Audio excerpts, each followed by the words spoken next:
अमीश देवगन के साथ। नमस्कार व्यूअर्स, मैं हूं अमीश देवगन और आप देख रहे हैं वीकेंड का सबसे भरोसेमंद कार्यक्रम ये देश है हमारा। इस हफ्ते ये देश है हमारा में बात होगी सनातन धर्म की, और सनातन धर्म को लेकर कुछ और बड़े तथ्य और इतिहास के सत्य लेकर आज मैं आपके सामने रखूंगा। ये देश है हमारा में जनता जनार्दन के बीच होगी वीकेंड की ये सबसे बड़ी बहस न्यूज 18 पर। यह देश है हमारा क्योंकि सनातन का सम्मान सेकुलर परेशान।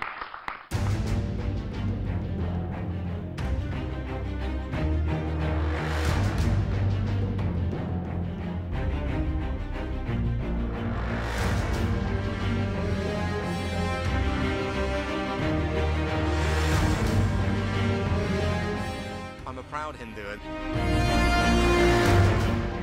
ये सनातन की ग्लोबल ताकत है कि ब्रिटेन के प्रधानमंत्री हिंदू होने पर गर्व जता रहे हैं।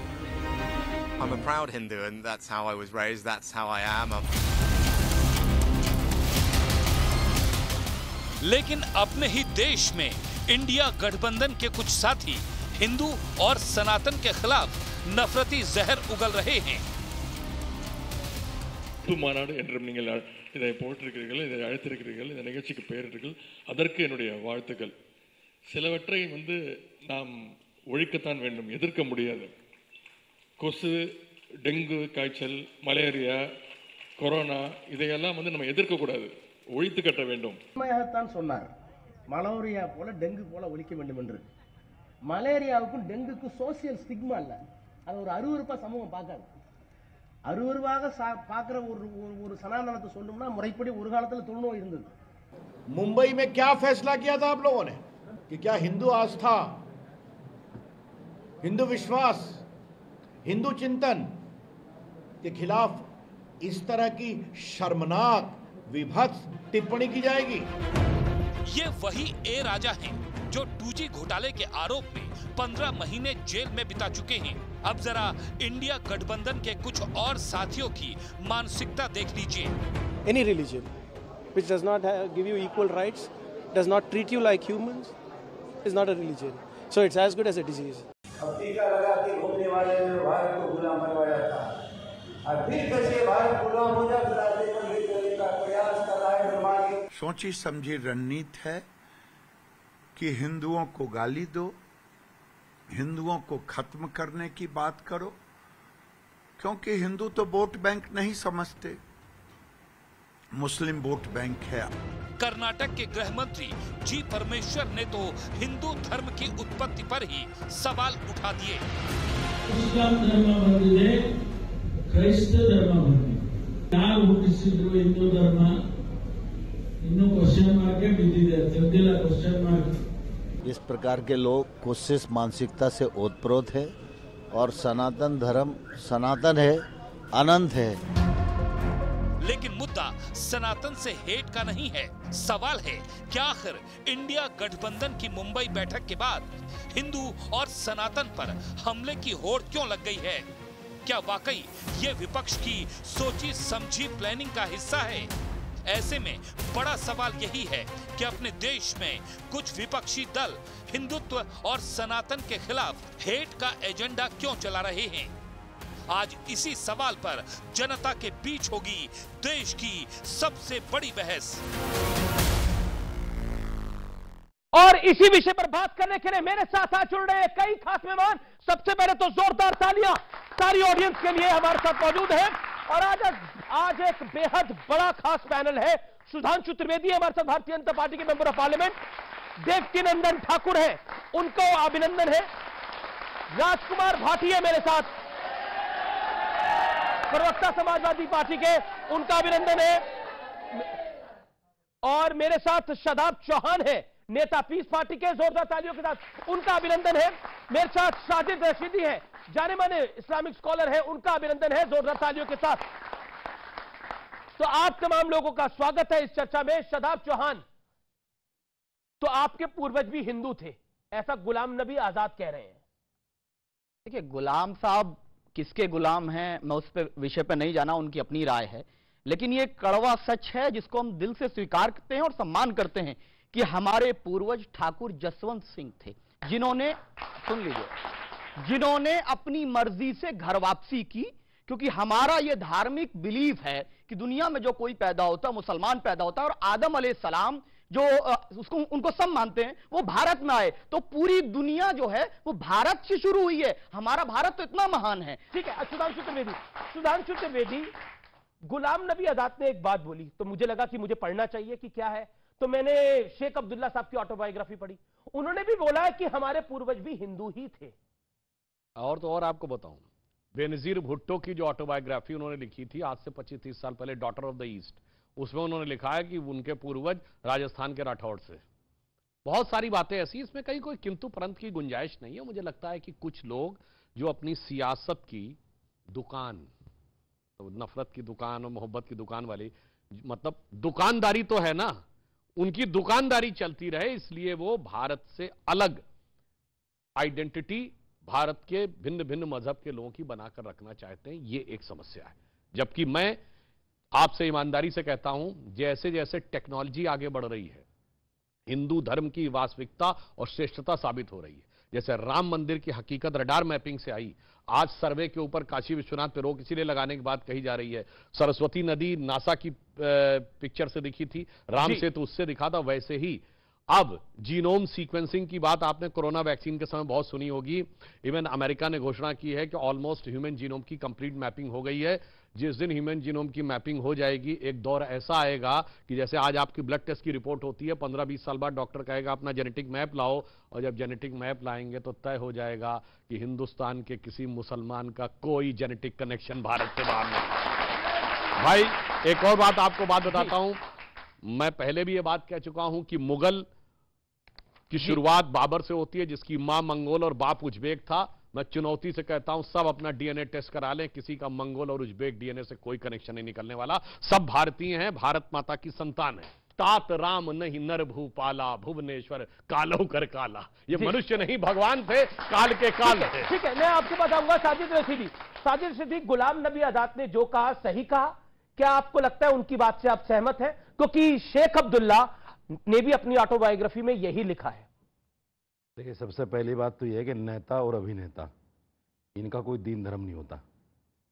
ये कब कहां कल्टी खा जाए कुछ कह नहीं सकते। सबसे पहले तो ये समझ लेना चाहिए। दूसरी बात, ये सत्य है, इसमें कोई दो राय नहीं है। जैसे शादाब ने भी कहा, सब जानते हैं हिंदुस्तान में 90% लोग कन्वर्टेड है, इसमें कोई दो राय नहीं है। लेकिन कन्वर्ट होने के बाद में जब ये कन्वर्ट हुए क्यों थे, मैं ये जानना चाह रहा हूं। क्यों का क्या मतलब है? सवाल है। नहीं, क्यों का क्या मतलब है? सवाल है। अगर एक आदमी हिंदू से मुसलमान, तो क्यों का क्या मतलब हुआ? तो मेरा सवाल है कि क्यों हुए थे? आस्था उसमें जागी तो मुसलमान हो गया। भाई किसी की आस्था क्रिश्चियन में जाग रही, वो क्रिश्चियन हो गया। क्यों का तो कोई सवाल ही नहीं होता। तो इस्लाम में अलाउड है ऐसा कन्वर्जन? क्यों तो ऐसा हुआ जैसे नहीं, अगर एक बच्चा पैदा हो रहा है कि साहब ये पैदा क्यों हो गया, अरे हो गया भाई, ऊपर वाले ने दे दिया। हमें पता बच्चा कैसे पैदा हो रहा है, बताने की जरूरत नहीं। क्यों? वो पता है। कन्वर्जन के लिए पूछा हूं। बच्चा तो पैदा हो रहा है, पता है कैसे पैदा हो रहा है। बहुत विद्वान मानता था आपको। जब हमने मान लिया कि हाँ कन्वर्टेड है, अब कन्वर्टेड क्यों है उस पर मत जाइए। जो आदमी इस्लाम में कोई ऐसी बात छुपाना चाहते हैं, जो छुपाना नहीं चाहता, छुपाने का क्या मतलब है इसमें? तो बता दीजिए। फिर आप एक बेतुकी बात बोल गए। बेतुकी नहीं, मुझे गर्व है कि मैं हिंदुस्तानी हूं और मुसलमान हूं। मुझे गर्व है, और मैं सीना ठोक के कहता हूं, 156 इंच का सीना लेके कहता हूं मैं मुसलमान हूं। 156 इंच का? यस, 56 नहीं, 156 इंच। और मुझे कोई रोक नहीं सकता इस पर, और मुझे रोक नहीं सकता इसमें कोई। जी आपने अपनी बात को रखा। अब सबसे बड़ी दिक्कत, मेरी बात पूरी तो नहीं होने दी आपने। सुधांशु जी को बोलने दिया आपने, आपको भी पूरा बोलने दिया, और मुझे एक सेकंड नहीं बोलने दे रहे हो, क्योंकि मैं सत्य बोल रहा हूं। और सत्य आप भी तो सच बोल रहे हैं, निगला नहीं जाता। बाकी कौन सच बोल रहा है? सच निगला नहीं जाता, बहुत मुश्किल से निगला जाता है। अभी सुधांशु जी जो है फिर मुस्लिम देशों में पहुंच गए। हम हिंदुस्तानी है मेरे भाई, हिंदुस्तान की बात करो ना हमसे। मुस्लिम देशों में क्या, और हम तो नहीं बैठ के बात करते हैं यहाँ क्या हो रहा है। अगर मुस्लिम देशों की बात करो तो मैं आपको एक सत्य बताता हूं आज। देखिए, मैं अभी हज पर होकर आया हूं सर, वहां हजारों लोगों का मजमा था। एक 10 रियाल किसी का गिर गया, वो बेचारे का, किसी आदमी ने उसको हाथ नहीं लगाया उठाने के लिए। क्यों? पता है कि अगर ये उठा लिया, चोरी हो गई तो हाथ काटा जाएगा। बिल्कुल, इतने सख्त कानून है वहां।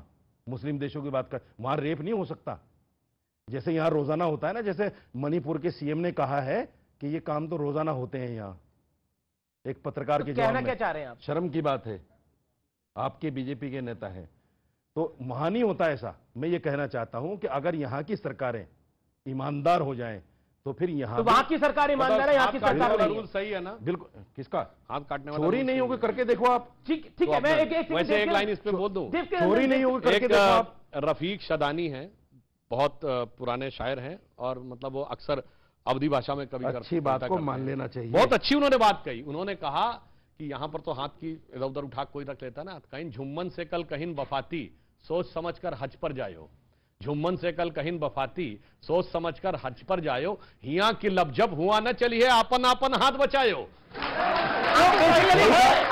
आप अपना ये सही तो है कि आप अपना आपको सही निकाल के जाना पड़ेगा। जो बात मैंने कही वही इन्होंने कही। एक सीरियस बात जुम्मन है जो आप अपना हाथ बचा के आए हो। अरे भाई देवकी नंदन ठाकुर जी, आप जाने माने कथावाचक हैं, देश विदेश में कथा पढ़ने के लिए जाते हैं। ये गुलाम नबी आजाद साहब ने जो ये बात बोली है, ये आज पता लगी है या ये पहले से ही पता थी? ये लोग तो पहले से ही जानते थे।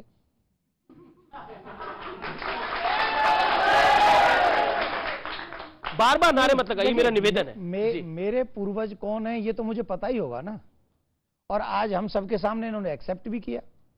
और ये एक अच्छी बात है कि ये आजकल, पहले नहीं मानते थे, अब मानने लगे हैं। और मानने लगे हैं, इसलिए हम सभी सनातनियों को हृदय से इनका धन्यवाद और स्वागत करना चाहिए कि एक अच्छी बात है कि ये हमारे एक डीएनए भी एक है। इनके पूर्वज चाहे 3 पीढ़ी पहले रहे, उन्होंने राम कृष्ण सबकी पूजा की होगी, जैसे जैसे तथ्य हमारे सामने आ रहे हैं। और सनातन में जैसे अभी आप दिखा रहे हैं सनातन का सम्मान, आप एक देख लीजिए कि ब्रिटेन जो सब पर राज्य करता था, आज वहां पर एक सनातनी प्राइम मिनिस्टर है। और वो सनातनी प्राइम मिनिस्टर किसी देश पे आक्रमण करने का ऑर्डर नहीं दे रहा है, बल्कि अपने यूथ को, अपने समाज को या अपने देश को आगे ले जाने की जिद कर रहा है। और तमाम क्रिटिकल कंडीशनों से लड़ता हुआ अपने यूथ को भी आगे बढ़ा रहा है, अपने देश को भी आगे बढ़ा रहा है। ये सनातन की ताकत है, किसी को हर्ट नहीं करता पर आगे बढ़ाता है। तो सनातन का मतलब है था, है और लेकिन हमारे देश के अंदर एक मेरा सवाल है, और वो ये है कि ऋषि सुनक ने तो बोला कि मैं बतौर प्रधानमंत्री नहीं, बतौर हिंदू यहां आया हूं। और लेकिन हमारे देश के प्रधानमंत्री अगर इस बात को बोल दें, योगी आदित्यनाथ सीएम है वो बोल दें, गृह मंत्री अमित शाह है वो बोल दें, तो तूफान खड़ा हो जाता है। ऐसा लगता है कि उनसे बड़ा कॉम्युनल कोई नहीं है। देखिए एक बात बताइए, कोई भी व्यक्ति किसी भी पोस्ट पे हो, आप हो, मैं हूं, आप हो, नेता हो, जज हो, वकील हो, पुलिस वाला हो, नेता हो, अभिनेता हो, कोई भी हो, उन सबका कोई ना कोई तो धर्म से कनेक्शन है। एक बात मैं आज आपके चैनल के माध्यम से बता रहा हूं, सब लोग सुन लें जी। जो मनुष्य जिस धर्म में पैदा हुआ है और अगर किसी पद पे बैठकर उसको वो नहीं मानता है, इसका मतलब ही है कि वो अगर उस धर्म को नहीं मानता है, इसका मतलब उस संविधान की कसम को भी नहीं मानेगा। और जो देश के जो अपने धर्म की कसम नहीं मानता, अपने संस्कारों को नहीं मानेगा, धर्म क्या सिखाता है? झूठ मत बोलो। धर्म क्या सिखाता है? चोरी मत करो। धर्म क्या सिखाता है? करप्शन मत करो। धर्म क्या सिखाता है? किसी को दुख मत दो। अगर राजनेता हो के, जज हो के, पुलिस वाला हो के, आप पत्रकार हो के, मैं कथाकार हो के इन चीजों को मानूंगा, तो इससे देश का हित होगा कि बुरा होगा? लेकिन देखिए, ये तो आइडियल सिचुएशन आप बता रहे हैं, लेकिन देश के अंदर तो सवाल खड़ा कर दिया जाता है। मैं उसी सवाल के ऊपर आ रहा हूं। जो लोग सवाल खड़ा करते हैं उन पे सवाल होना चाहिए कि तुम झूठ का सपोर्ट कर रहे हो, इसलिए तुम लोग झूठे हो। और जो सत्य को लेकर चलता है और हर जगह गर्व से कहो कि मैं सनातनी हूं। राजकुमार भाटी जी, बड़ा सवाल इस समय यह है, जो कि बहुत ज्यादा महत्वपूर्ण है, कि आप ताउम्र, मतलब ताउम्र से है कि समाजवादी पार्टी ताउम्र यही बात करती रही कि बीजेपी कॉम्युनल है, क्योंकि वो राम मंदिर को बनाने की बात करती है, क्योंकि वो अपने कार्यक्रमों में जय श्री राम के नारे लगाती है। अब तो जय सिया राम का नारा ऋषि सुनक भी लगा रहा है, और वो कहता है कि मैं पहले हिंदू हूं, बाद में प्रधानमंत्री हूं। क्या कहिएगा आप? हमारा तो पूरा जीवन चला गया। हम तो बचपन से, हमारे बुजुर्ग, हम सब जब आपस में मिलते हैं, अभिवादन करते हैं, तो हम तो राम राम जी कहते हैं हाथ जोड़ के। राम का विरोधी कौन है? समाजवादी पार्टी कहाँ राम की विरोधी है? आप आज का विषय बहुत गंभीर है और इस पर गंभीरता से ही चर्चा होनी चाहिए। इसे हम अगर गंभीर बातों को ठीक ढंग से समझेंगे, अभी तक बड़ी पॉजिटिव बातें कही गई हैं, बड़ी सकारात्मक बातें कही गई हैं, वो भी मान रहे हैं, ये भी मान रहे हैं, ये भी मान रहे हैं, स्वामी जी भी मान रहे हैं, मैं भी मान रहा हूं, आप भी मान रहे हैं कि हम सबका डीएनए एक है, हम सब एक हैं। पूजा पद्धति अलग हो सकती है, पूजा पद्धति एक परिवार में भी अलग अलग होती है। पूजा पद्धति अलग होने से कोई दुश्मन नहीं हो जाता, शत्रु नहीं हो जाता। जब हम ये मान रहे हैं हम सब एक हैं, तो फिर लड़ाई काहे बात की है? ये कम्युनलिज्म और सेकुलरिज्म की क्या मामला? हाँ, मैं बताता हूं। आपका शो है कि सनातन का सम्मान, सेकुलर परेशान। जी, पहली पंक्ति तो बहुत बढ़िया है, सनातन का सम्मान, हमें भी खुशी है क्योंकि हम भी तो उसी से जुड़े हुए हैं। जी, सबको खुशी होगी। हर आदमी के अंदर गर्व अपने धर्म के प्रति, अपने समाज के प्रति, अपने देश के प्रति, हर व्यक्ति के अंदर गर्व होता है।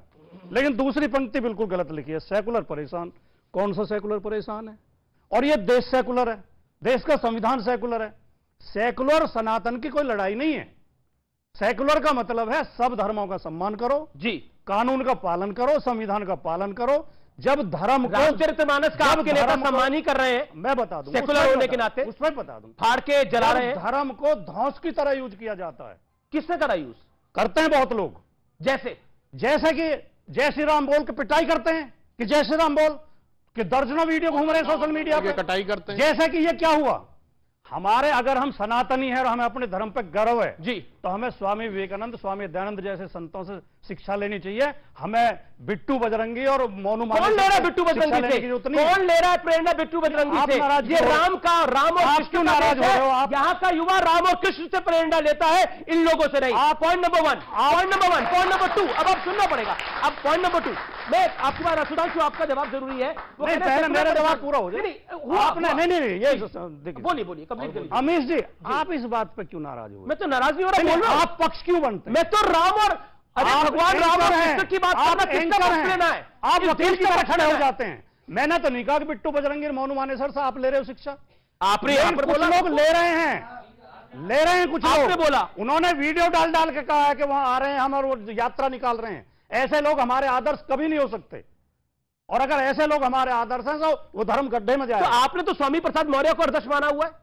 नहीं, स्वामी हमारे पार्टी के सम्मानित नेता हैं। हाँ, तो लड़ाई लड़ रहे हैं। किसी और धर्म ग्रंथ की जला के देखे ना, स्वामी दूध का दूध और पानी का पानी क्या होता है। प्रसाद मौर्य कोई धर्मगुरु नहीं है। आप राजनीति और धर्म को एक जगह क्यों मिला रहे हैं? क्यों नहीं मिलाऊंगा? नहीं, आप क्यों नहीं मिलाऊंगा? आपके नेता ने मिलाया। अगर मिलाओगे तो आप गलती कर रहे हो। आपके नेता ने मिलाया तो गलती कर रहे हो। देखिए, इन्होंने बात कही, वहीं से मैं कहता हूं जो धर्मगुरु नहीं है उसको धार्मिक विषय पे नहीं बोलना चाहिए, टिप्पणी नहीं करनी चाहिए। डॉक्टर नहीं हो तो डॉक्टरी पे मत बोलो, इंजीनियर नहीं हो तो इंजीनियरिंग पे मत बोलो, इकोनॉमिस्ट नहीं हो तो इकोनॉमिक्स पे मत बोलो। नेता हो तो कहो हाँ मेरा ये नेता के रूप में विचार है। आप धार्मिक ग्रंथ पे क्यों टिप्पणी करने लगते हैं? और दूसरा, इन्होंने जो एक बात कही, मैं याद दिला, हाँ बिल्कुल दूंगा, आपको मौका दूंगा। इन्होंने कहा 50 सेकंड, हाँ रुकिए, इन्होंने कहा कि मुरारी बापू की कथा में वो ये भी बोलते हैं। बिल्कुल, मैं कहना चाहता हूं, आप कितने मुस्लिम बताइए जो कि संस्कृत के श्लोक भी कोट करते हो? मैं बताता हूं, मगर जो कोट करने लगता है उस दिन सेकुलर कहते हैं मेरे से मतलब नहीं है भाई। आरिफ मोहम्मद खान साहब कितनी शानदार शानदार बातें कोट करते हैं। डॉक्टर एपीजे अब्दुल कलाम कहते थे कि मैं भगवत गीता पढ़ता हूं, तुरंत वो बाहर हो जाता है। उस्ताद बिस्मिल्लाह खान जिन्होंने पहली शहनाई बजाई थी भारत की स्वतंत्रता पे, जब अंतिम समय वो बीमार थे, यूपीए की सरकार थी और यूपीए उन्होंने कहा कि हम दिल्ली में रहकर पूरा इलाज करेंगे, उन्होंने कहा नहीं अब तो मैं काशी में ही जाऊंगा। उन्होंने क्या कहा, चना चबेना और गंगा जल जो देवे करतार, काशी छोड़ न जाइए जहां विश्वनाथ दरबार। उसको भारत रत्न कब मिला? 2001 में। 50 साल सेकुलर शासन में कभी नहीं मिला। इसलिए, और सुनिए, महात्मा गांधी ने कहा था ना, ईश्वर अल्लाह तेरो नाम, बिरला मंदिर में उस जमाने में गवा दिया था। मैं चुनौती से कहता हूं किसी मस्जिद में गवा देखो ईश्वर अल्लाह तेरो। ये जो आप सेकुलरिज्म की बात कहते हैं, सेकुलर परेशान जी, और सनातन का सम्मान इसलिए कहा जाता है, बहुत समझ समझ के बोलने की बात होती है। और मैं सनातन सम्मान में एक और बात कहता हूं, हम एकमात्र ऐसे धर्म हैं जिसकी की तारीफ साइंटिस्टों ने की है जो हमारे धर्म को नहीं मानते। रॉबर्ट ओपेनहाइमर ने श्रीमद् भगवत गीता के बारे में बोला है। बताओ भाई, उस धर्म को न मानने वाले किसी साइंटिस्ट ने बोला हो, साइंटिस्ट ने बोला हो धर्म ग्रंथ को, और वो भी जो उस धर्म को न मानता हो। इरविन शॉडिंगर ने बोला है अपनी किताब में, बहुत लंबा हो गया। और तो सुनिए, फिट्ज़ कैप्रा ने बोला है, वर्नर हाइजेनबर्ग ने बोला। मैंने 4 बताए, बताइएगा 2 को। ओके, इसलिए सम्मान की बात। ठीक है, जी राजकोट 50 सेकंड। सुधांशु त्रिवेदी भारतीय जनता पार्टी के सबसे शिक्षित और विद्वान प्रवक्ता माने जाते हैं। तो मैं ये तो नहीं मानता कि इन्हें ज्ञान नहीं होगा, इन्हें जानकारी है, लेकिन जानबूझ के छिपा रहे हैं। इन्हें यह भी पता होगा कि इकबाल साहब ने लिखा था कि है राम के वजूद पे हिंदोस्तां को नाज, अहले नजर समझते हैं उनको इमाम हिंद। राम की प्रशंसा में इकबाल ने भी शेर लिखे हैं। और जो रसखान थे, रसखान ने क्या लिखा था? मानस हो तो वही रसखान, बसो ब्रज गोकुल गांव के ग्वारन। श्री कृष्ण की स्तुति में उन्होंने छंद लिखे हैं। तो ऐसा नहीं है कोई मुसलमान नहीं कहता, मुसलमान भी राम को मानते हैं, कृष्ण को भी मानते हैं, हिंदू भी मुसलमानों का सम्मान करते हैं। इसी से देश मजबूत होगा। ये जो लड़ाने की राजनीति है, ये जो अपने राजनीतिक स्वार्थ के लिए घृणा फैलाई जाती है, लड़ाई कराई जाती है, कौन फैला रहा है घृणा?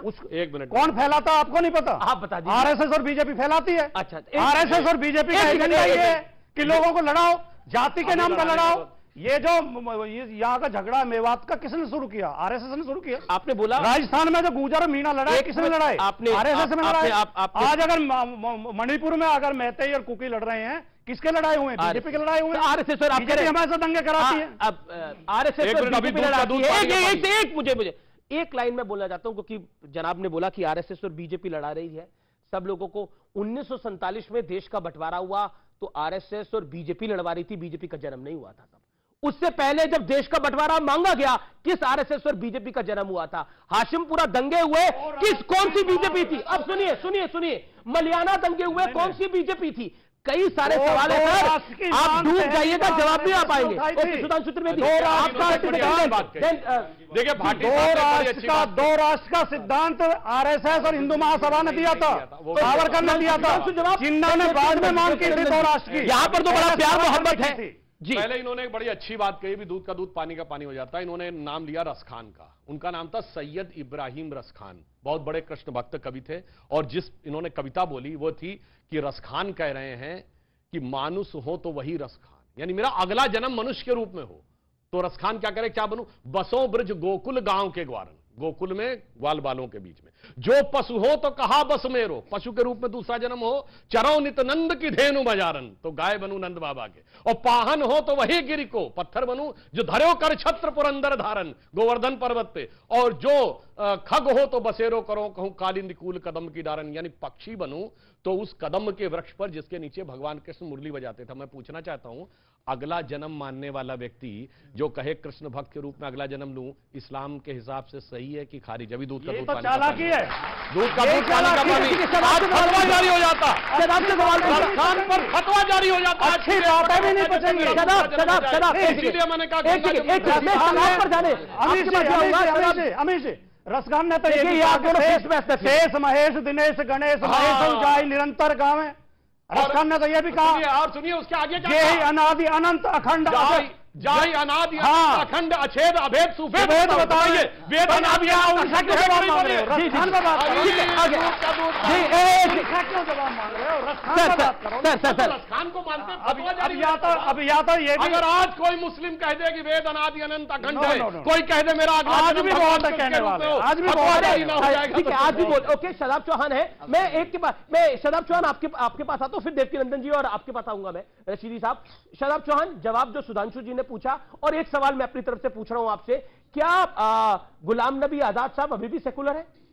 मैं तो कह रहा हूं कि वो गुलाम नबी से गुलाम भागवत हो गए, क्या हुआ नहीं मालूम, लेकिन उनको जिस चीज के बारे में क्या हो गया, गुलाम नबी से लेकर के गुलाम मोहन भागवत तक का सफर। उन्होंने, क्योंकि वो तथ्यहीन बात कर रहे हैं, वो ऐसी बात कर रहे हैं। उन्होंने कहा कि किसी का इतिहास इतने साल पुराना है, उन्हें पता होना चाहिए कि हमारा ये बिलीफ है। उनको नहीं मालूम, उनका बिलीफ ही नहीं है कि जब से दुनिया बनी है तब से इस्लाम है। हिंदू और मुसलमान सब प्यार से रह रहे हैं। आप काहे मथुरा का विवाद लेके आगे पड़े, काहे आप ज्ञान वापी को लेकर इतनी चर्चा कर रहे हैं? इतना प्यार है, प्यार से मांगेंगे सब दे देंगे। निवेदन है मेरा। क्या बात कर रहे हैं आप? मोहब्बत है, मोहब्बत की दुकान खुली हुई है, आप क्या बात कर रहे हैं? मांग के तो देखिए जनाब। दुकान में हमारी जगह नहीं है अमीश जी। अच्छा, नहीं हमारी जगह नहीं उस दुकान में, मोहब्बत की दुकान। नहीं, उसमें हमारे लिए कोई जगह नहीं। अगर जगह होती तो मानेसर जेल में होता। अच्छा, ठीक, तो उससे हमें रिलेट। ठीक है। ये जो भाई साहब हैं जिन्होंने काली जैकेट पहनी है, मैं नाम नहीं, शदाब चौहान साहब, हम चौहान साहब कहेंगे। प्यार की बात है, चौहान साहब से हम एक निवेदन कर रहे हैं। अभी इन्होंने क्या कहा कि कब से, जब से धरती बनी है तब से क्या है क्या? वो कहां पे, थोड़ा हमें बता दें, थोड़ा उसको हम पढ़ लें। हाँ, नहीं, आप नहीं, मेरा जिनसे क्वेश्चन निवेदन। हाँ, बिल्कुल नहीं, आपकी बात। मेरा कुछ और बोलना ही नहीं मुझे, ये सिर्फ वो किताब बता दें और कहां पढ़ना है, कि हम लोग सब क्या नाम है उन्हीं के उन्हीं के हैं क्या? ठीक है, अब सुन लीजिए, पूरी बात मेरी मुकम्मल होती। जब ईश्वर ने इस दुनिया को बनाया, ईश्वर मत कहिए उसे, सुन लीजिए, ईश्वर कहेंगे तो ट्रांसफर हो जाएगा मामला। नहीं, हमारे सुनिए ठाकुर जी, नहीं हमारे डीएनए तो एक ही है ना। अरे अगर मेरा देखो सुनिए, हाँ, I respect a lot of respect my religion, Sanatan Dharma, और मैंने वेद पढ़े हैं, मैंने भागवत पढ़ी है। भागवत उदाहरण है कि इस सृष्टि का सृजन कैसे हुआ। वो मूर्ख है जो हमें ये बताते हैं कि हमारे पूर्वज बंदर थे। हमारे पूर्वज ना कोई बंदर है ना कोई आदम है। हमारा पूर्वज भगवान नारायण है, नारायण से ब्रह्मा, ब्रह्मा से मनु, और महाराज मनु की संतान होने के नाते मानव कहलाए। इसलिए हमारे इस पूरे गणित में डीएनए एक होगा, आपने बीच में चेंज किया होगा कुछ, हमारा डीएनए नारायण से चल रहा है और आज तक वही है। सुनिए, अभी ठाकुर जी ने कहा कि हमारा डीएनए, वो आपका बिलीफ है, आपको मुबारक। मेरा ये रिलीजियस बिलीफ है कि जो दुनिया में पैदा होता है वो फितरत इस्लाम पे पैदा होता है, लेकिन किसी को इंपोज नहीं करते हम। मैं ठाकुर साहब की एक बात का जवाब देना चाहता हूं। सबसे पहला जो मैसेंजर ऑफ गॉड आया वो हिंदुस्तान में आया, ये मेरा बिलीव है। मैं आप नहीं कहता कि आप भी मानो, मैं नहीं कहता ठाकुर साहब को कि ये भी माने, लेकिन ये कह देना कि साहब मुसलमान कुछ नहीं है, इस्लाम कुछ नहीं है, और सनातन सब, ये मैं मानता हूं ये गलत है, ये नहीं बोलना चाहिए। बोली नहीं है, अपनी अपनी आस्था सबको प्यारी है। नहीं, आज ऋषि सुन्नत कह रहे हैं कि मैं बतौर प्रधानमंत्री नहीं बतौर हिंदू आया हूं। आज गुलाम नबी आजाद कह रहे हैं कि हम सब पहले सनातनी थे, हम कन्वर्ट हो गए। शेख अब्दुल्ला की बायोग्राफी है, तो मानिए ना कन्वर्ट हुए, या तो किसी लालच में हुए या किसी डर में हुए। ऑप्शन तो यही थी। एक मिनट वो लाइए, क्या आप 50 का 100 का एफिडेविट ले आइए, उस पर साइन कर देंगे। किस बात के लिए एफिडेविट लिया? कि हाँ कन्वर्टेड है। कितनी बार बोले इसको कितनी बार बोले? देवकीनंदन जी कितनी बार बोलेंगे कि आपको? देवकीनंदन जी 30 सेकंड है, सुधांशु त्रिवेदी। देवकीनंदन जी 30 सेकंड। मैं सिर्फ 20 सेकंड में बात खत्म कर रहा हूं जी। आज इस बहस में एक बहुत काम अच्छा हो गया कि सबने एक्सेप्ट किया कि हमारा डीएनए एक है। ठीक, रुकिए। अब एक और बात निश्चित हो जाती है कि हमारे पूर्वजों ने कभी न कभी तो भोले बाबा की और श्री कृष्ण की पूजा की होगी। तो हम आप सबसे आज आप ही के चैनल के माध्यम से, शांति वार्ता के माध्यम से शांति मैसेज हम आप सबको हाथ जोड़ के दे रहे हैं। इसमें हमारे कोई द्वेष भाव नहीं है। हमारे श्री कृष्ण को, उनकी छवि को औरंगजेब ने कृष्ण मंदिर तुड़वाकर उनकी छवि को जामा मस्जिद की सीढ़ियों में गाड़ दिया है। बस चेक हो जाने दो, है कि नहीं है तो वो हमें दे दीजिए, अगर नहीं है तो उसमें जो नुकसान होगा हम आपको ला कर देंगे, हम देंगे, उसे सीढ़ी बनवाएंगे। बस डीएनए ने कभी ना कभी तो उन्होंने भी पूजा की है ना हमारे पूर्वजों ने। तो मतलब आप कह रहे हैं सब, सुधांशु मैं आपको बता रहा हूं, ओके, आप सब आप कह रहे हैं सब अगर कन्वर्टेड है तो जी। इन्होंने बहुत अच्छी बात कही है। अब जब हम लोग मान लेते हैं कि सब एक हैं, तो गुरु गोलवलकर जी ने कहा था ना, ये देश उन सब का है जो इसको पुण्य भूमि भी मानते हैं और पितृभूमि भी मानते हैं, यानी पूर्वज भी मानते हैं। अब मान लिया तो एक बड़ी अच्छी बात जानते क्या है, जब हम सब यहां के हैं तो ये विदेशियों के लिए हम क्यों लड़ रहे हैं? जो स्वामी जी ने कहा, भाई औरंगजेब की डिसेंडेंसी तो मंगोल और उज्बेक से है, अलाउद्दीन खिलजी की बाहर से है, तुर्क अरब, भाई इस्लाम अमले रसूल है। आपने कहा नबी के गुलाम बनिए, बादशाहों के गुलाम क्यों बन रहे भाई? अमले रसूल है, अमले बादशाहत नहीं। तो बादशाहों के लिए मत लड़िए, बादशाहों की खूनी विरासत को छोड़ दीजिए। हाँ, एक पॉइंट में टेक्निकल कहना चाहता हूं, जो अभी बात कही गई। देखिए, किसी के धार्मिक भावना को मैं हर्ट नहीं करना चाहता। इन्होंने कहा कि आदम अलैहिस्सलाम आए पहले, वो भारत में आए, वो पहले थे। हम क्या कहते हैं? मनु, जैसा स्वामी जी ने कहा मनु उत्पन्न हुए। अब बताइए, हमारे यहां मनु की नौका है, इनके यहां क्या है? नूह की किश्ती। अब आप लिंग्विस्टिक साइंस से बताइए, मनु से अपभ्रंश होकर नूह बना होगा कि नूह से मनु बना होगा? अब आप और आइए, मनुष्य शब्द मनु से बना, मानव शब्द मनु से बना, मैन शब्द मनु से बना। अब आइए सुनिए, इनसे जाके देखिए, फेराहो राजा जो इजिप्ट के थे, उनका जो पहला राजा है उसका नाम है रामसेस, जाके देखिएगा। और वो कहते हैं वो सबसे पहले जिससे उत्पन्न हुआ उस राजा का नाम है MANUS। अब आप आइए, मैनिस। अब आप समझिए, अब लिंग्विस्टिक साइंस से देखिए, मनु से लॉजिकल है, मनुष्य भी बन सकता है, मानव भी बन सकता है, मैन भी बन सकता है, नूह भी बन सकता है, आर्क ऑफ नोवा भी बन सकता है। Reverse is not possible. और एक और मैं बात कह दूं, आप सब लोग अंग्रेजी में पांडुलिपि के लिए एक वर्ड यूज समझते होंगे ना, मैन्यूस्क्रिप्ट।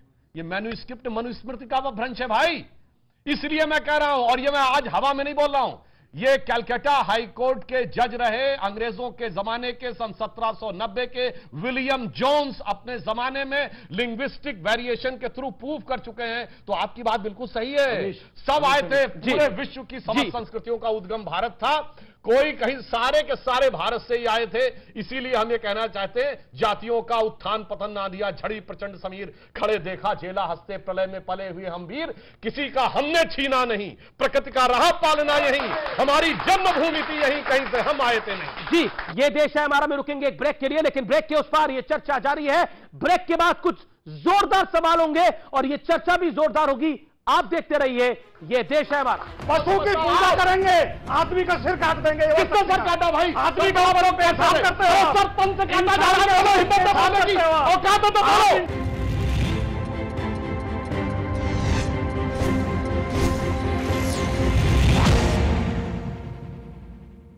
जिन्हें प्योरिटी। प्रधानमंत्री मोदी ने जब G20 की कार्रवाई शुरू की तो उस वक्त इंडिया की जगह पर भारत लिखा हुआ था।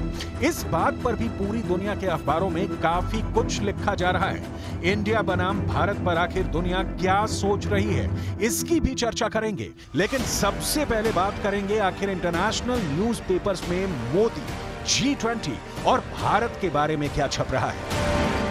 जरा ये हेडलाइंस देखिए जो अमेरिका के अखबार द वॉशिंगटन पोस्ट की है। Brand India and Modi take centre stage at G20 summit. इसका मतलब है कि G20 की समिट में इंडिया का ब्रांड और मोदी केंद्रीय मंच पर है। इस लेख में वॉशिंगटन पोस्ट ने भारत के आयोजन की इस विशेषता का जिक्र किया है कि भारत ने 60 शहरों में G20 की मीटिंग्स करवाई है।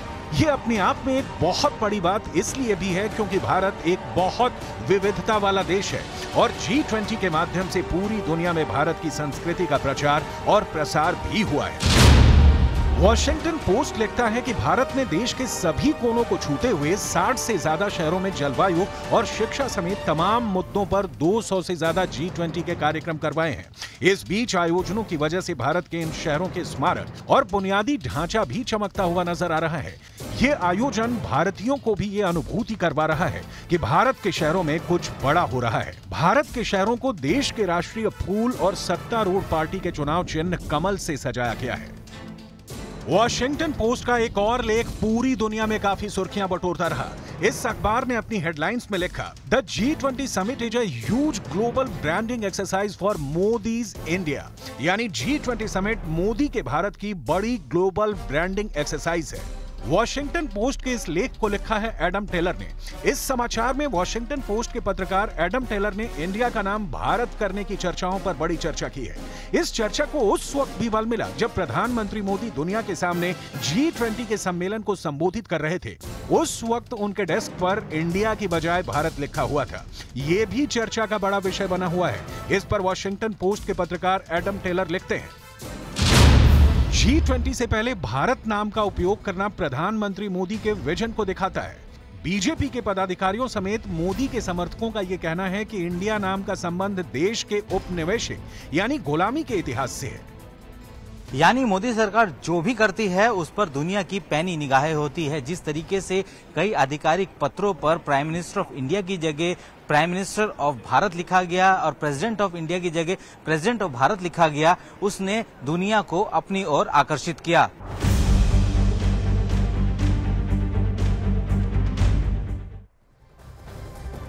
और अमेरिका के प्रतिष्ठित अखबार न्यूयॉर्क टाइम्स ने G20 के भव्य आयोजन को लेकर भारत की तारीफ की है। न्यूयॉर्क टाइम्स के कई लेखों में इस बात पर भी काफी जोर दिया गया है कि G20 के आयोजन में मोदी सरकार ने काफी पैसा खर्च किया है। अखबार के मुताबिक मोदी सरकार ने 60 भारतीय शहरों में 200 से ज्यादा G20 के आयोजन पर करीब $100 मिलियन यानी कि 831 करोड़ रुपए खर्च किए हैं।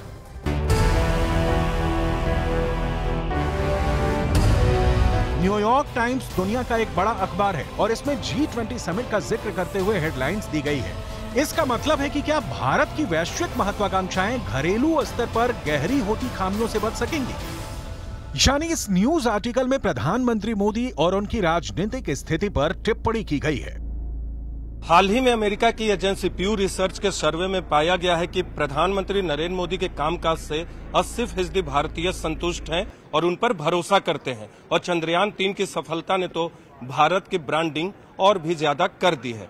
और अब G20 की मेजबानी ने भारत का कद दुनिया के सामने और भी बढ़ा दिया है। और ये सारी बातें दुनिया के अलग अलग अखबारों में लिखी जा रही हैं। न्यूयॉर्क टाइम्स अखबार ने एक और लेख लिखा है जिसकी हेडलाइंस है making sure 1.4 billion people are very aware India is hosting the G20। इसका मतलब है कि यह सुनिश्चित किया जा रहा है कि भारत के 140 करोड़ लोगों को यह पता चले कि भारत G20 की अगुवाई कर रहा है। न्यूयॉर्क टाइम्स ने G20 शिखर सम्मेलन को चुनाव से जोड़ते हुए लिखा है कि G20 का आगमन ऐसे समय में हुआ है जब भारत खुद को एक उभरती हुई भू राजनीतिक और आर्थिक शक्ति के रूप में पेश कर रहा है। वसुधैव कुटुंबकम की भावना के साथ प्रगति मैदान स्थित भारत मंडपम में विदेशी मेहमानों को राष्ट्रपति द्रौपदी मुर्मू ने रात्रि भोज दिया। G20 के नेता और आए विदेशी मेहमान भारत की इस डिनर डिप्लोमेसी के मुरीद हो गए। सभी देशों के राष्ट्रपति और अधिकारियों ने रात्रि भोज के दौरान नए भारत की बदलती हुई तस्वीर के बारे में भी चर्चा की। इस दौरान मेहमानों के लिए सांस्कृतिक कार्यक्रम भी आयोजित किए गए। मेहमानों ने म्यूजिक के साथ कश्मीर से लेकर कन्याकुमारी तक के व्यंजनों का आनंद लिया। और अलग अलग तस्वीरें इस वक्त आपके टीवी स्क्रीन पर हम आपको दिखा रहे हैं। ये वो देश हैं जिनके प्रतिनिधि इस वक्त भारत में मौजूद हैं। और जब कल रात में डिनर दिया गया देश की राष्ट्रपति द्रौपदी मुर्मू की तरफ से, ये तमाम देश जो वहां पर पहुंचे और डिनर डिप्लोमेसी के मुरीद हो गए। इसमें America, Britain, Nigeria, the Netherlands, ये तमाम देश जो कल रात रात्रि भोज में शामिल हुए।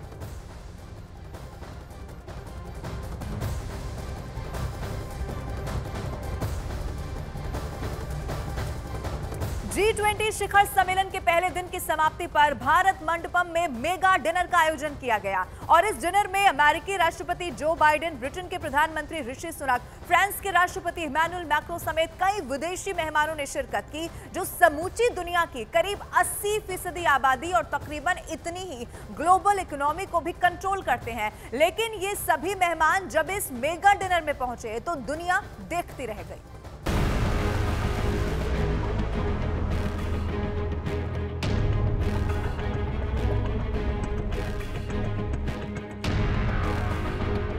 G20 सम्मेलन पूरी दुनिया में चर्चा का विषय है और लगातार सुर्खियों में है, क्योंकि भारत की अगुवाई में G20 की बैठकों में इस बार वो हुआ जो अब तक किसी भी देश में नहीं किया था। भारत के 60 शहरों में G20 की 200 से ज्यादा बैठकें हुई, जिससे हजारों विदेशी मेहमानों को भारत की सांस्कृतिक विरासत को करीब से जानने समझने का मौका मिला। कश्मीर से कन्याकुमारी तक भारत की यही छाप राष्ट्रपति के डिनर में भी विदेशी मेहमानों के दिलो दिमाग पर छा गई, जो भारत के राज्यों के मशहूर व्यंजन। मेरा प्राइड, वीकेसी प्राइड, कड़ी मेहनत का जश्न मनाइए।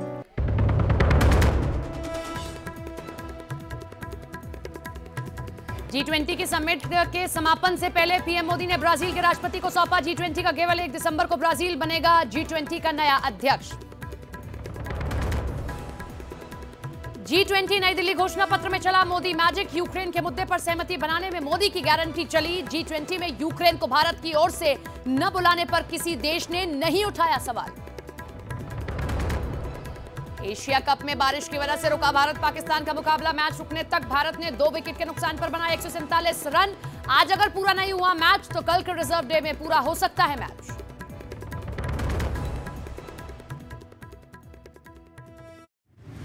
खाने की टेबल पर सजाकर रख दिया गया। चलिए बताते हैं आपको कि राष्ट्रपति के डिनर में विदेशी मेहमानों की थाली में क्या क्या परोसा गया।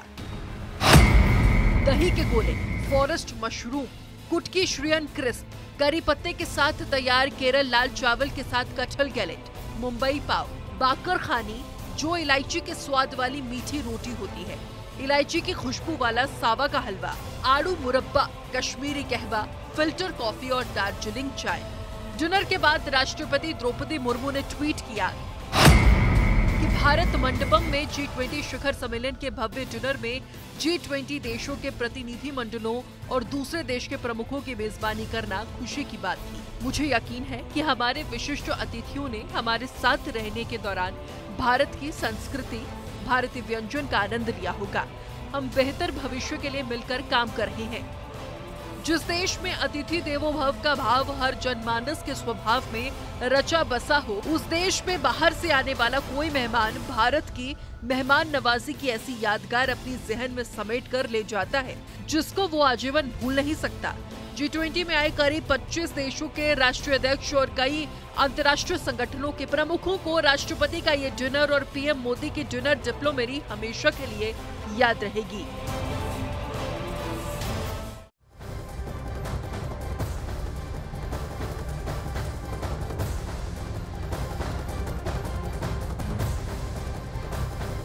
दिल्ली में हो रहे G20 शिखर सम्मेलन के पहले दिन डिनर के दौरान राष्ट्रपति द्रौपदी मुर्मू और प्रधानमंत्री नरेंद्र मोदी ने प्राचीन नालंदा विश्वविद्यालय वाले बैकग्राउंड के आगे खड़े होकर सभी मेहमानों का स्वागत किया। इस दौरान प्रधानमंत्री नरेंद्र मोदी ने करीब सभी मेहमानों को भारत की पुरातन शैक्षणिक विरासत नालंदा विश्वविद्यालय से परिचित करवाया।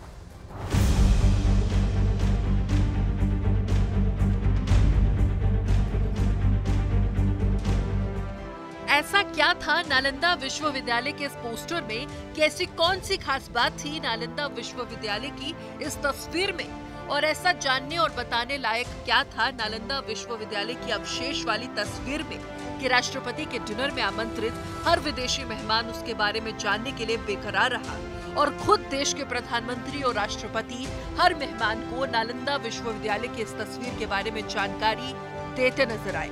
आखिर पीएम मोदी ने विदेशी मेहमानों को नालंदा विश्वविद्यालय से परिचित कराने का फैसला क्यों लिया, ये सवाल हर किसी के मन में उठा।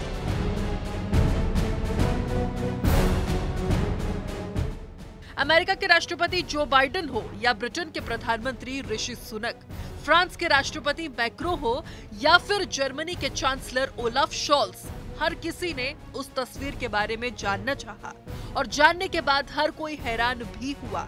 हैरान इस बात की कि प्राचीन भारत शैक्षणिक रूप से कितना समृद्ध था।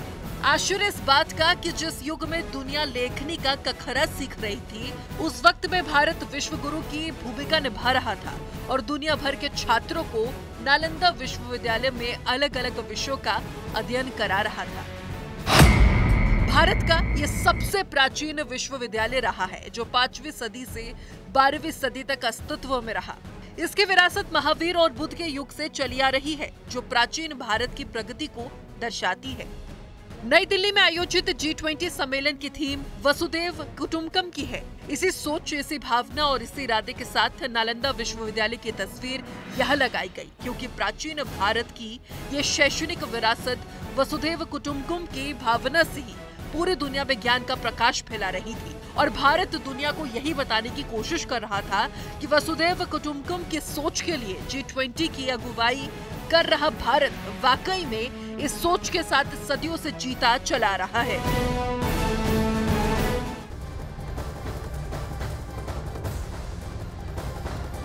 और G20 के आयोजन को लेकर दुनिया के अखबारों में जो लिखा जा रहा है उसे जानकर अब आप हैरान रह जाएंगे। अमेरिका, ब्रिटेन, रूस और कई मुस्लिम देशों के अखबारों ने मोदी और G20 पर जो रिपोर्टिंग और कवरेज की है वो दुनिया में भारत के बढ़ते हुए कद को दिखाती है। कई अखबारों ने तो ऐसा भी लिख दिया है कि जिस तरह का भव्य आयोजन मोदी ने किया है वो पूरी दुनिया के लिए एक मिसाल है। भारत में हो रहा G20 सम्मेलन दुनिया के इतिहास में एक मील का पत्थर बनने जा रहा है।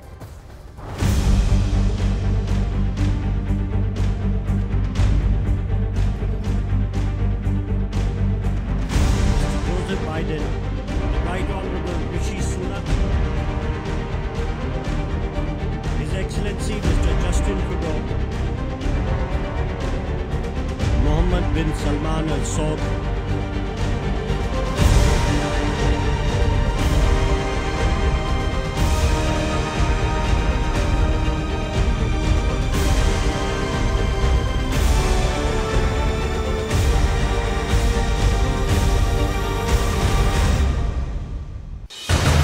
वर्ल्ड लीडर मोदी, विश्वमित्र मोदी, दुनिया के सबसे लोकप्रिय नेता मोदी, दुनिया के सबसे बड़े लोकतंत्र के प्रधानमंत्री मोदी। दुनिया में इस वक्त दो नामों की चर्चा सबसे ज्यादा हो रही है, पहला भारत और दूसरा मोदी। इन दोनों नामों के इर्द गिर्द पूरी दुनिया के अखबारों में खबरों को बुना जा रहा है। जब पूरी दुनिया का पावर सेंटर नई दिल्ली बन गया है और दुनिया के बड़े बड़े नेता इस वक्त दिल्ली में मौजूद हैं, तो दुनिया की हेडलाइंस अब दिल्ली से बन रही हैं।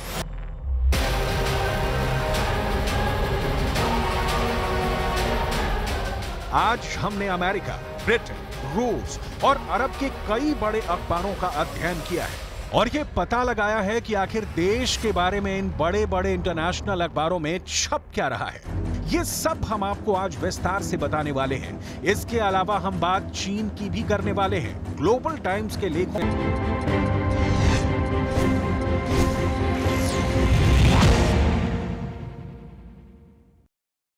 वेलकम बैक व्यूअर्स, आप देख रहे हैं वीकेंड का सबसे पॉपुलर कार्यक्रम ये देश है हमारा।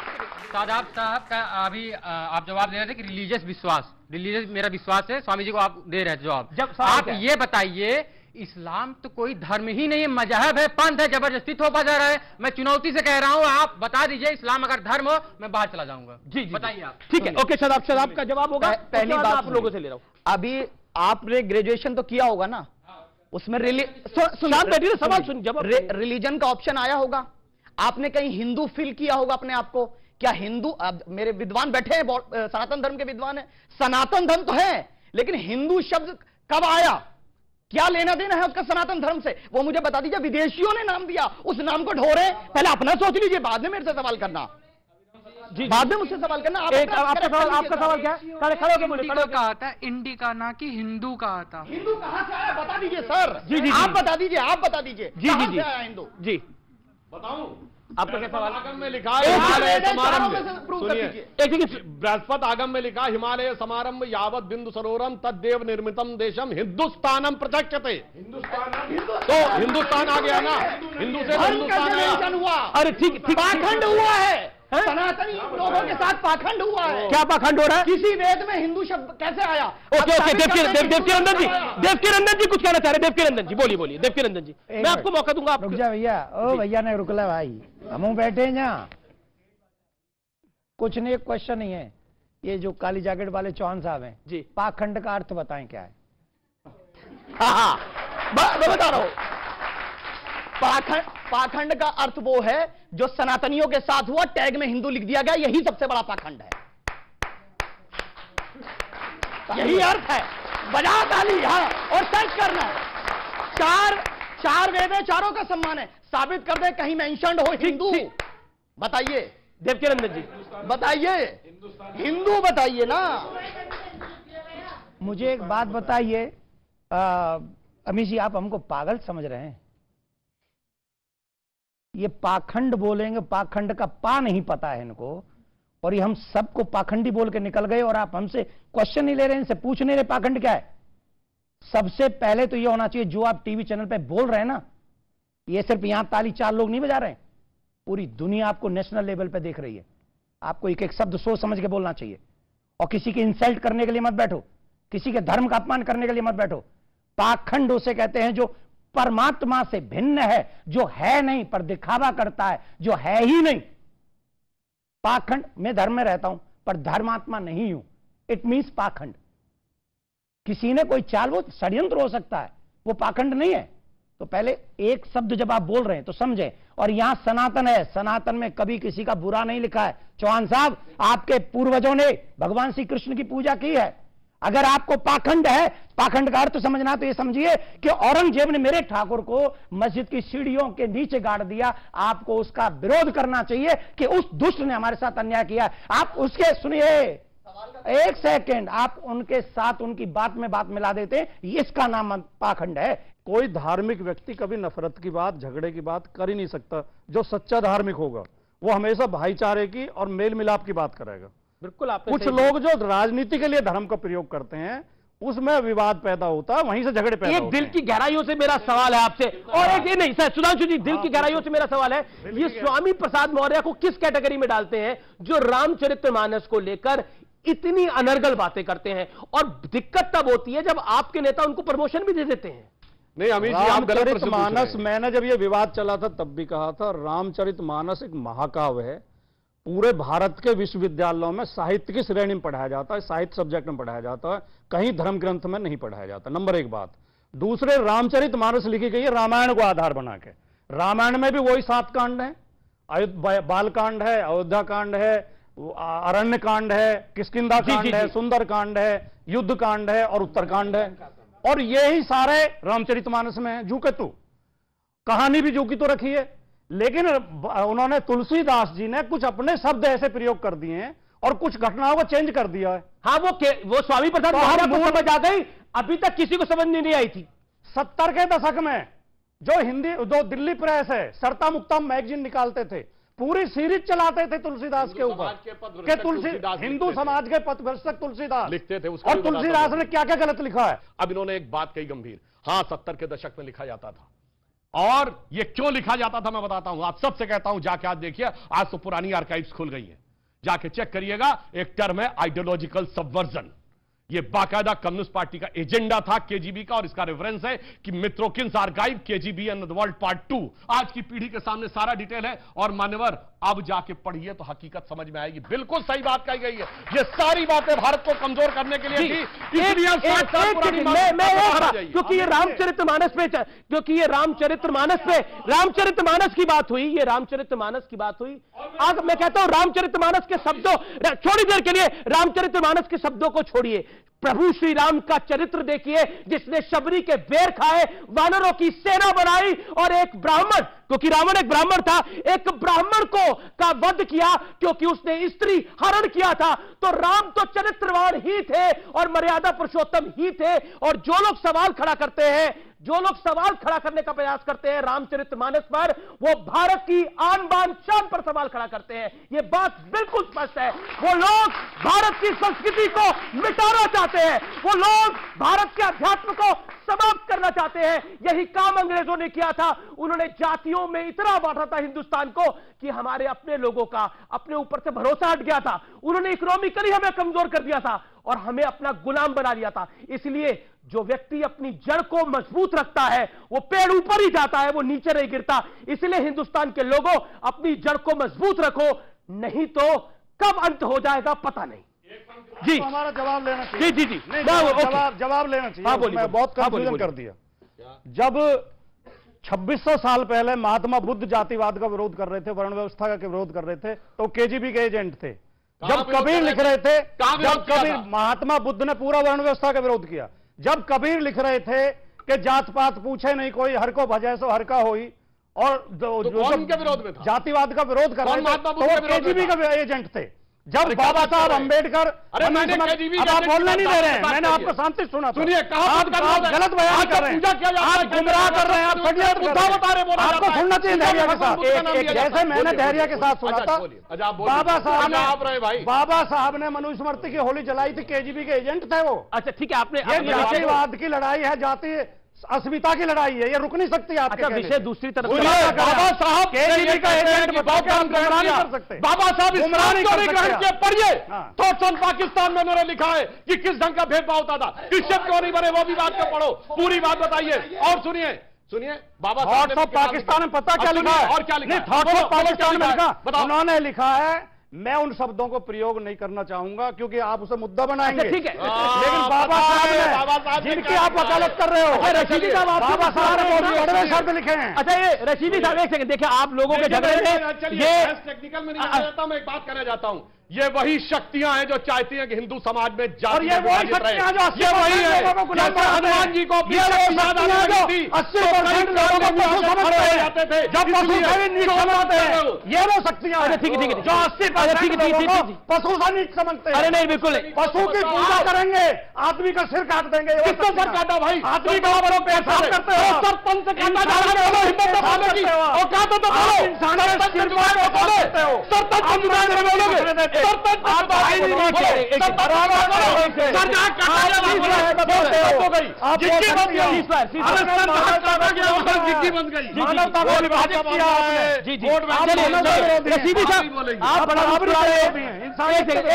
रशीदी साहब आप बड़ा मुस्कुरा रहे हैं।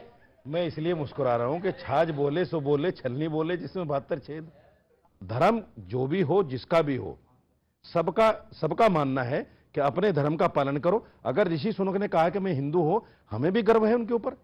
अगर हिंदू होकर आदमी हिंदू नहीं कहेगा तो क्या मुसलमान कहेगा? मैं एक सीधी बात सभी से कहना चाहता हूं, भगवान आपको जिस धर्म में भी जन्म देता हो, आपको उस धर्म की रिस्पेक्ट दिलो जान से करनी चाहिए और किसी भी पद पे पहुंचने के बाद उसे इग्नोर नहीं करना चाहिए। जो मनुष्य उस गद्दी को पाने के लिए अपने धर्म और अपनी रिलीजन से खिलवाड़ करता है, टोपी पहनता है, पटका डलता है हरा सा, और कहीं कहीं वो जाके चादर भी चढ़ाते हैं, वो लोग जो अपने सनातन के सगे नहीं हो सके, वो किसी के भी सगे नहीं हो सकते। चौहान साहब ने अभी एक बहुत अच्छी बात कही, मुझे आप कह रहे चादर और फादर के चक्कर में नहीं पड़ना चाहिए सनातनियों को न चादर न फादर। हमारा अपना बाप है ना, जिनको चादर के लिए बनाया है वो चादर चढ़ाए, जिनको फादर के लिए बनाया है वो अपने फादर को माने। ऋषि सुन्नत कहे तो लोगों को तकलीफ, Ghulam Nabi time limit over हो गई है। गुलाम नबी आजाद कहे तो उनको कहा जाता है वो गुलाम भागवत हो गए हैं। ऐसा क्या है? अगर कोई सच बोलता है, आदरणीय देवकीनंदन ठाकुर महाराज जी ने जो बोला उसी में सारा सत्य है। हमारे धर्म ग्रंथ में कहा गया है, गीता में कहा गया, स्वधर्मे निधनम श्रेयो पर धर्मो भयावह। अपने अपने धर्म का पालन करो, कोई झगड़ा ही नहीं है। इसीलिए मैं अटल जी की कविता की वह प्रसिद्ध कविता हिंदू तन मन हिंदू जीवन रग रग हिंदू मेरा परिचय की अंतिम पंक्ति कर कहता हूं, होकर स्वतंत्र मैंने कब चाहा मैं कर लूं जग को गुलाम, मैंने तो सदा सिखाया है करना अपने मन को गुलाम। गोपाल राम के नामों पर कब मैंने अत्याचार किया, कब दुनिया को हिंदू करने घर घर में नरसंहार किया। कोई बतलाए काबुल में जाकर कितनी मस्जिद तोड़ी, भूभाग नहीं शत शत मानव के हृदय जीतने का निश्चय, हिंदू तन मन हिंदू जीवन रग रग हिंदू मेरा परिचय। जी बहुत बहुत शुक्रिया आप तमाम लोगों का जुड़ने के लिए। फिलहाल इतना ही। उम्मीद है आज का कार्यक्रम आपको जरूर पसंद आया होगा। नमस्कार।